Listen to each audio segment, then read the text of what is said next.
Roma pasal yang kedua, hukuman Allah atas semua orang. Karena itu, hai manusia, siapapun juga engkau yang menghakimi orang lain, engkau sendiri tidak bebas dari salah, sebab dalam menghakimi orang lain engkau menghakimi dirimu sendiri, karena engkau yang menghakimi orang lain melakukan hal-hal yang sama. Tapi kita tahu bahwa hukuman Allah berlangsung secara jujur atas mereka yang berbuat demikian. Dan engkau, hai manusia, engkau yang menghakimi mereka yang berbuat demikian, sedangkan kau sendiri melakukannya juga. Adakah engkau sangka bahwa engkau akan luput dari hukuman Allah? Maukah engkau menganggap sepi kekayaan kemurahannya, kesabarannya, dan kelapangan hatinya? Tidakkah engkau tahu bahwa maksud kemurahan Allah ialah menuntut engkau kepada pertobatan? Tetapi oleh kekerasan hatimu yang tidak mau bertobat, engkau menimbun murka atas dirimu sendiri pada hari waktu mana murka dan hukuman Allah yang adil akan dinyatakan. Ia akan membalas setiap orang menurut perbuatannya, yaitu hidup kekal kepada mereka yang dengan tekun berbuat baik, mencari kemuliaan, kehormatan, dan ketidakbinasaan, tetapi murka dan geram kepada mereka yang mencari kepentingan sendiri, yang tidak taat kepada kebenaran, melainkan taat kepada kelaliman. Penderitaan dan kesesakan akan menimpa setiap orang yang hidup yang berbuat jahat, pertama-tama orang Yahudi dan juga orang Yunani, tapi kemuliaan, kehormatan, dan damai sejahtera akan diperoleh semua orang yang berbuat baik, pertama-tama orang Yahudi dan juga orang Yunani. Sebab Allah tidak memandang bulu, sebab semua orang yang berdosa tanpa hukum Taurat akan binasa tanpa hukum Taurat, dan semua orang yang berdosa di bawah hukum Taurat akan dihakimi oleh hukum Taurat. Karena bukanlah orang yang mendengar hukum Taurat yang benar di hadapan Allah, tetapi orang yang melakukan hukum Tauratlah yang akan dibenarkan. Apabila bangsa-bangsa lain yang tidak memiliki hukum Taurat oleh dorongan diri sendiri melakukan apa yang dituntut hukum Taurat, maka walaupun mereka tidak memiliki hukum Taurat, mereka menjadi hukum Taurat bagi diri mereka sendiri. Sebab dengan itu mereka menunjukkan bahwa isi hukum Taurat ada tertulis di dalam hati mereka, dan suara hati mereka turut bersaksi, dan pikiran mereka saling menuduh atau saling membela. Hal itu akan nampak pada hari bila mana Allah sesuai dengan Injil yang kuberitakan akan menghakimi segala sesuatu yang tersembunyi dalam hati manusia oleh Kristus Yesus. Ayat yang ke-17, hukum Taurat dan sunat tidak menyelamatkan orang Yahudi.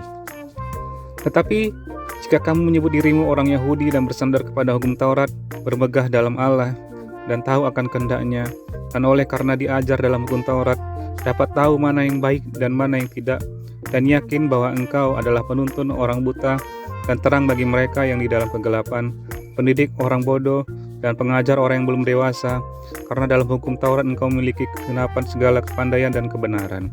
Jadi bagaimanakah engkau yang mengajar orang lain? Tidakkah engkau mengajar dirimu sendiri? Engkau yang mengajar, jangan mencuri, mengapa engkau sendiri mencuri? Engkau yang berkata, jangan berzina, mengapa engkau sendiri berzina? Engkau yang jijik akan segala berhala, mengapa engkau sendiri merampok rumah berhala? Engkau bermegah atas hukum Taurat, mengapa engkau sendiri menghina Allah dengan melanggar hukum Taurat itu? Seperti ada tertulis, sebab oleh karena kamulah nama Allah dihujat di antara bangsa-bangsa lain. Sunat memang ada gunanya jika engkau mentaati hukum Taurat. Tetapi jika engkau melanggar hukum Taurat, maka sunatmu tidak ada lagi gunanya. Jadi jika orang yang tak bersunat memperhatikan tuntutan hukum Taurat, tidakkah ia dianggap sama dengan orang yang telah disunat? Jika demikian, maka orang yang tak bersunat tetapi yang melakukan hukum Taurat akan menghakimi kamu yang mempunyai hukum tertulis dan sunat, tetapi yang melanggar hukum Taurat.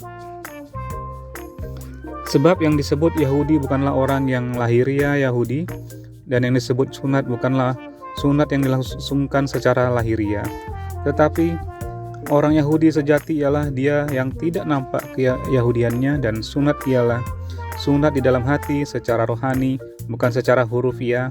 Maka pujian baginya datang bukan dari manusia, melainkan dari Allah. Roma pasal yang ketiga, kelebihan orang Yahudi dan kesetiaan Allah. Jika demikian, apakah kelebihan orang Yahudi dan apakah gunanya sunat? Banyak sekali, dan di dalam segala hal. Pertama-tama, sebab kepada mereka lah dipercayakan firman Allah. Jadi bagaimana jika di antara mereka ada yang tidak setia? Dapatkah ketidaksetiaan itu membatalkan kesetiaan Allah? Sekali-sekali tidak. Sebaliknya Allah adalah benar dan semua manusia pembohong, seperti ada tertulis, supaya engkau ternyata benar dalam segala firman-Mu dan menang jika engkau dihakimi. Tapi jika ketidakbenaran kita menunjukkan kebenaran Allah, apakah yang akan kita katakan? Tidak adilkah Allah, aku berkata sebagai manusia, jika ia menampakkan murkanya?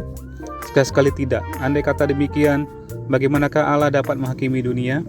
Tetapi jika kebenaran Allah oleh dustaku semakin melimpah bagi kemuliaannya, mengapa aku masih dihakimi lagi sebagai orang berdosa? Bukankah tidak benar fitnahan orang yang mengatakan bahwa kita berkata, marilah kita berbuat yang jahat, supaya yang baik timbul daripadanya. Orang semacam itu sudahlah selayaknya mendapat hukuman. Ayat yang ke-9, semua manusia adalah orang berdosa. Jadi bagaimana? Adakah kita mempunyai kelebihan daripada orang lain? Sama sekali tidak. Sebab di atas telah kita tuduh baik orang Yahudi maupun orang Yunani, bahwa mereka semua ada di bawah kuasa dosa, seperti ada tertulis, tidak ada yang benar, seorang pun tidak. Tidak ada seorang pun yang berakal budi, tidak ada seorang pun yang mencari Allah. Semua orang telah menyeleweng, mereka semua tidak berguna, tidak ada yang berbuat baik, seorang pun tidak.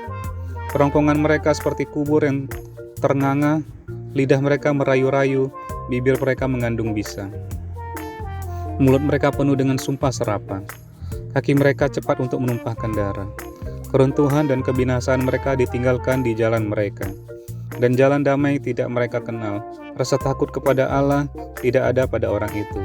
Tetapi kita tahu bahwa segala sesuatu yang tercantum dalam kitab Taurat ditunjukkan kepada mereka yang hidup di bawah hukum Taurat, supaya tersumbat setiap mulut dan seluruh dunia jatuh ke bawah hukum Allah. Sebab tidak seorang pun yang dapat dibenarkan di hadapan Allah oleh karena melakukan hukum Taurat, karena justru oleh hukum Taurat orang mengenal dosa. Ayat yang ke-21, manusia dibenarkan karena iman.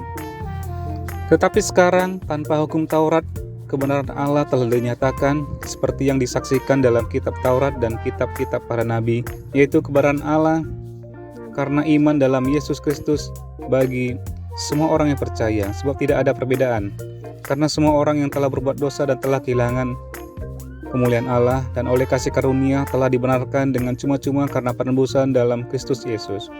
Kristus Yesus telah ditentukan Allah menjadi jalan pendamaian karena iman dalam darahnya. Hal ini dibuatnya untuk menunjukkan keadilannya, karena ia telah membiarkan dosa-dosa yang telah terjadi dahulu pada masa kesabarannya.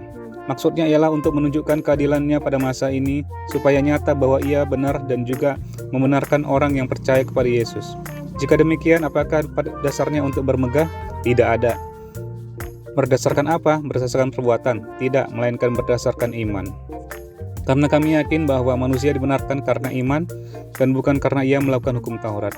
Atau adakah Allah hanya Allah orang Yahudi saja? Bukankah ia juga adalah Allah bangsa-bangsa lain? Ya, benar. Ia juga adalah Allah bangsa-bangsa lain. Artinya kalau ada satu Allah yang akan membenarkan baik orang yang bersunat karena iman maupun orang-orang tak bersunat juga karena iman. Jika demikian, adakah kami membatalkan hukum Taurat karena iman? Sama sekali tidak. Sebaliknya, kami meneguhkannya.